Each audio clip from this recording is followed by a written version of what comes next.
What's up guys, it's me again, I'm Lucky Spark. I'm your farm boy era. For today's video ay nandito po tayo sa isang malawak na mulberry farm dito sa Rude Hills Place Farm. So sa makikita nyo po, nasa ating likuran ay mulberry plantation po. So sa pagkakaalam ko, ito po yung pinakamalawak na mulberry plantation dito sa Mindanao, kung hindi ako nagkakamali guys. So makikita nyo naman, lahat ng area na ito ay tataniman po ng mulberry. So there are so many reasons po but kinoconsider po ng may-ari na i-expand yung mulberry, dahil isa na po yun, less maintenance po talaga yung mulberry at very rich in antioxidants po ang bunga nito, kasama na po yung dahon.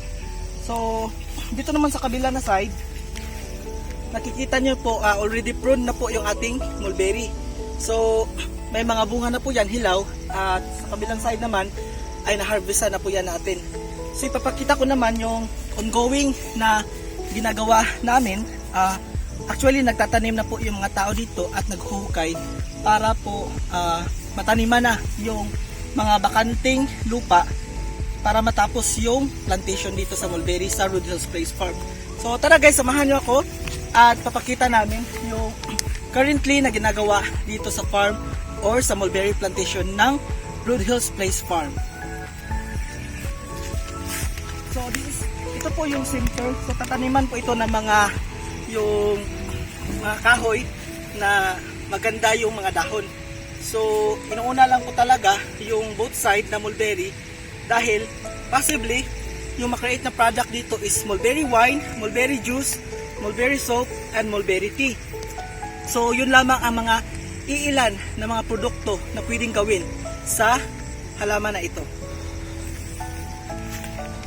So ito po yung mga kakatanim lang, mga 1 month old na mga mulberry seedling. So ito po yung proper spacing natin is nasa 2.5 by 3 ata to, or 2.5 by 2.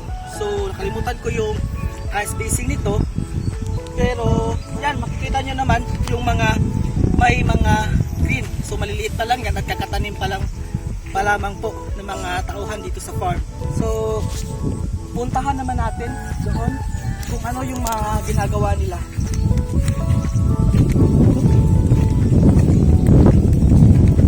So nakapag-start na rin ng pagtanim.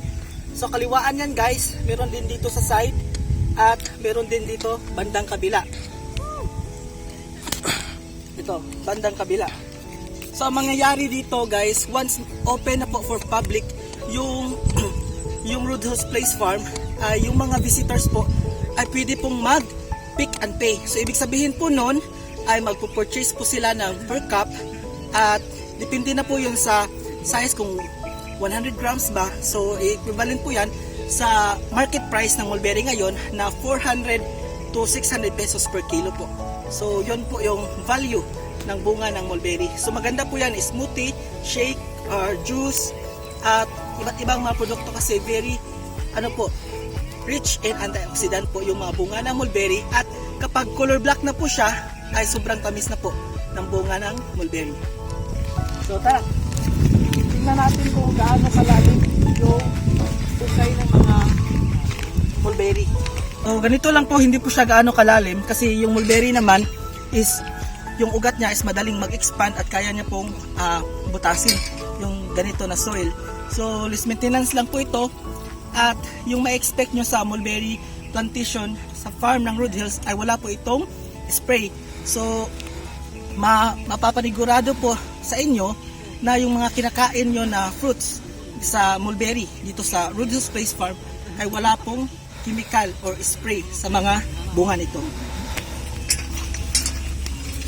So dito makikita nyo may mga nylon, kasi nag-layout po sila, at ito yung every nagko-cross for intersection ay hinuhukayan po ng mga laborer dito sa farm.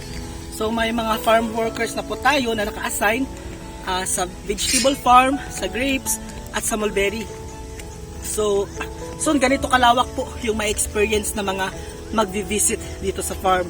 So sobrang lawak. Meron pa yan dito. Yan.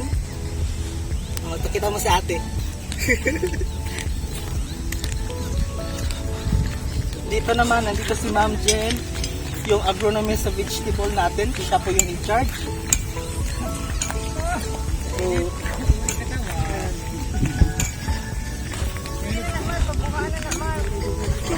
So ito po si Ma'am Jen. So, Ma'am, ano po yung currently na ginagawa natin dito sa sa sa mulberry plantation ng Road Hill po? Nagli-layout pa sir, tapos bubukalin. So nagli-layout sila at nagbubungkal po sila ng lupa. So, yun nga napag-usapan sa morning na ito po yung gagawin para kasi yung yung sa hapon na is madalas nag-uulan talaga dito. Kaya kapag umuulan, lahat po nandoon sa greenhouse yung mga workforce dito sa farm. So ito nagbubungkal si siya. Ito naman susukat. So napakalawak guys kapag matapos talaga ito. Kasi yung estimate po ng isang puno kapag 1 year old na mulberry, nakakaproduce po siya ng 2 to 3 kilos. Pero pag nasa 3 years na, tapos sobrang tanda na talaga, nakakaproduce po yan ng 10 to 20 kilos per puno ng mulberry. So, yung production talaga nito ay sobrang lawak. So, yun nga, possible na magawa talaga ng ano dito, yung para sa wine. Kasi sa sobrang lawak nito, yung bunga talaga is dapat ma-process siya para ma-preserve. Abot pa yan doon hanggang dulo. So, napakalawak ng mulberry farm. At yun lang po, nakikita nyo naman kung gaano talaga kalawak ng area. And update lamang po ako sa mga susunod na vlog kung ano na po yung progress dito sa Road Hills Place Farm. Specifically, sa vlog na ito, yung mulberry plantation ng Road Hills Place Farm. So maraming salamat guys sa panonood ng aking video and I hope subaybayan nyo po yung progress ng development dito sa farm ng Road Hills Place Resort. So maraming salamat and see you soon on my next vlog.